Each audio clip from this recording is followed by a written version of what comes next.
Olá, meus amigos, Deus abençoe a todos vocês. Que o Espírito Santo, que é o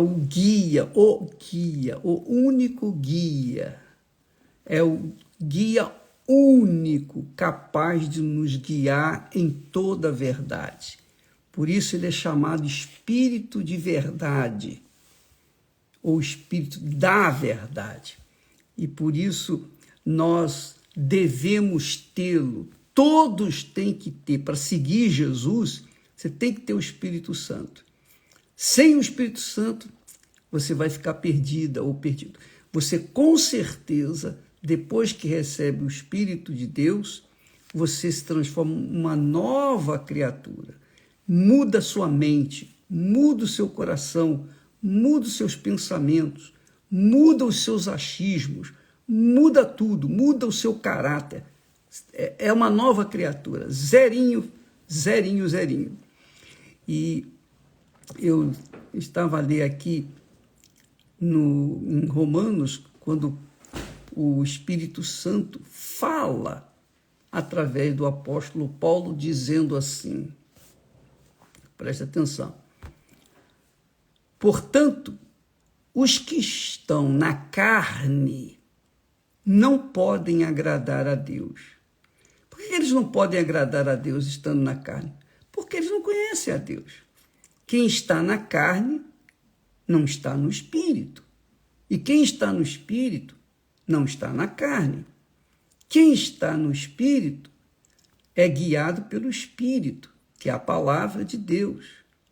Quem está na carne é guiado pela carne, pelas suas emoções, pelos seus achismos, pelos seus próprios pensamentos e etc. Então, ou a pessoa está na carne ou a pessoa está no Espírito. Não existe mais ou menos. Não existe, entendeu? Uma combinação dos dois. Não, ou é ou não é. Ou é luz ou é treva. Não tem jeito. Não tem jeito, não tem outra saída. Ou é filho de Deus ou não é filho de Deus. É filho das trevas. Ou melhor, filho do diabo. Então, está aqui escrito: os que estão na carne não podem agradar a Deus. A gente não pode cobrar das pessoas que estão na carne que elas tenham um comportamento que agrade a Deus, porque elas estão na carne. Não é? Elas estão na carne, a carne é fraca. Jesus já definiu isso, a carne é fraca.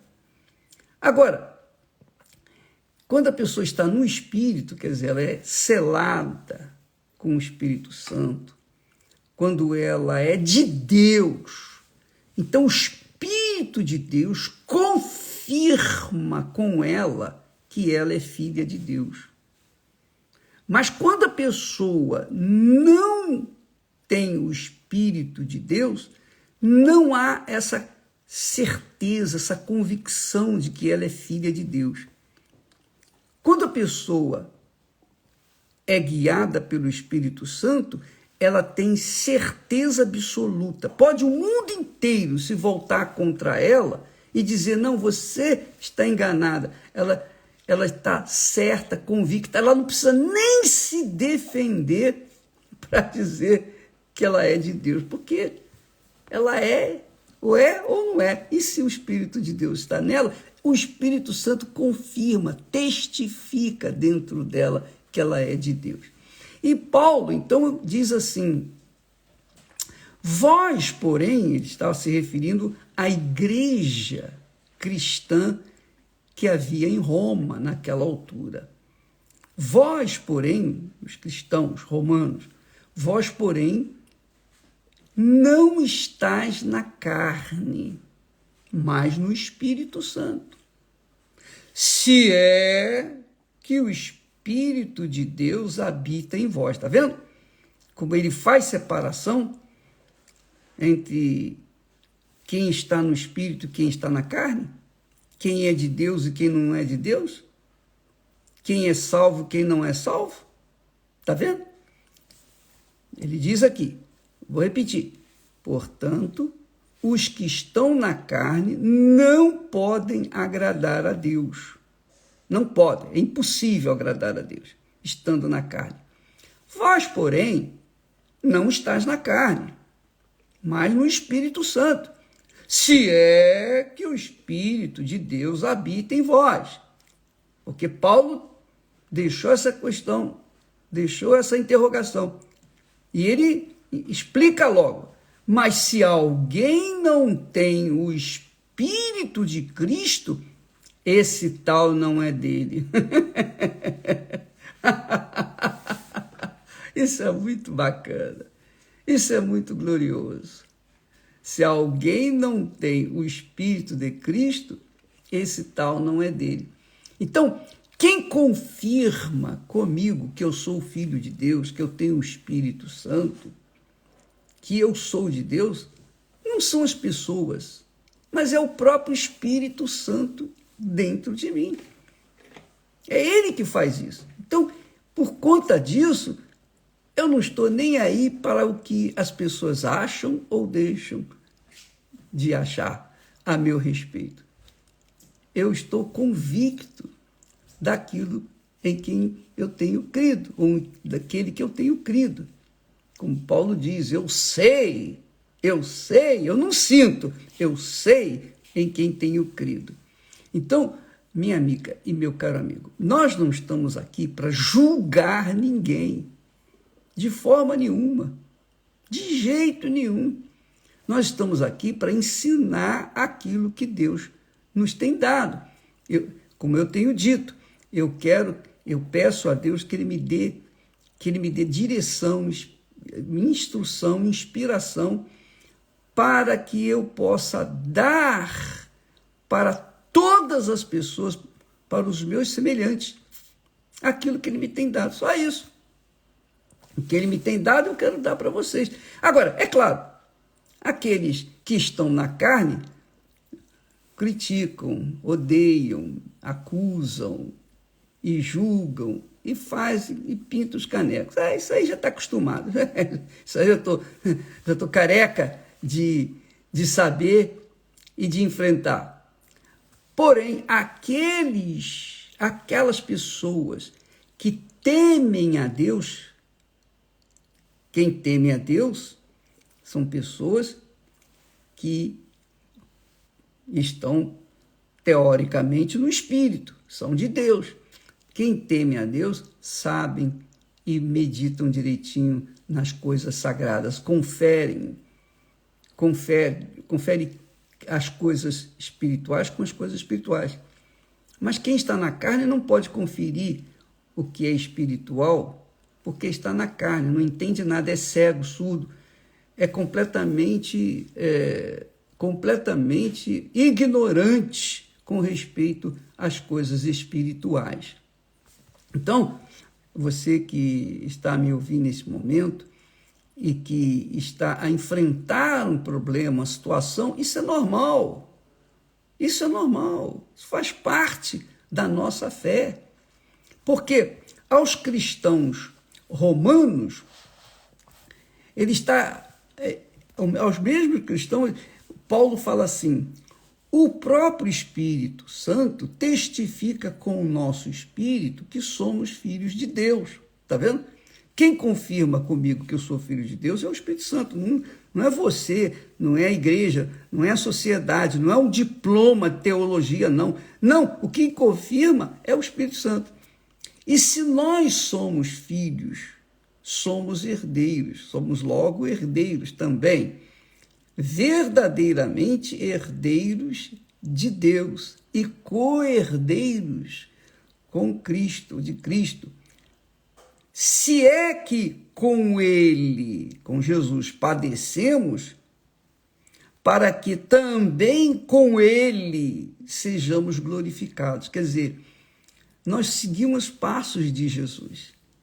Quem é de Deus, segue a palavra de Deus. Quem é de Jesus, segue a voz de Jesus, a palavra dele, obedece. Que se tiver que passar por problemas, dificuldades, aflições, que vai passar, obviamente, nenhum cristão da igreja primitiva teve uma vida assim, transparente, de forma assim, abençoada, no sentido da palavra, não teve problemas. Não, todos tiveram problemas, todos. A maioria pagou com a vida por seguir ao Senhor Jesus, porque contrariava a religião que imperava naquela altura, que era o judaísmo. Então, muitos foram presos, mortos e etc. Então, eles padeceram pelo Senhor Jesus. Mas por que eles padeceram? Padeceram porque eles não tinham nada a perder, a vida deles já estava entregue na mão de Deus, e eles sabiam, tinham certeza que um dia iriam chegar a herdar aquilo que Jesus conquistou para nós no Calvário.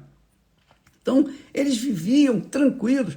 O apóstolo Paulo, interessante, o apóstolo Paulo, ele trabalhou duro toda a sua vida, sabendo já de antemão o fim dele, que ele ia ser morto, ele ia ser decapitado, e foi.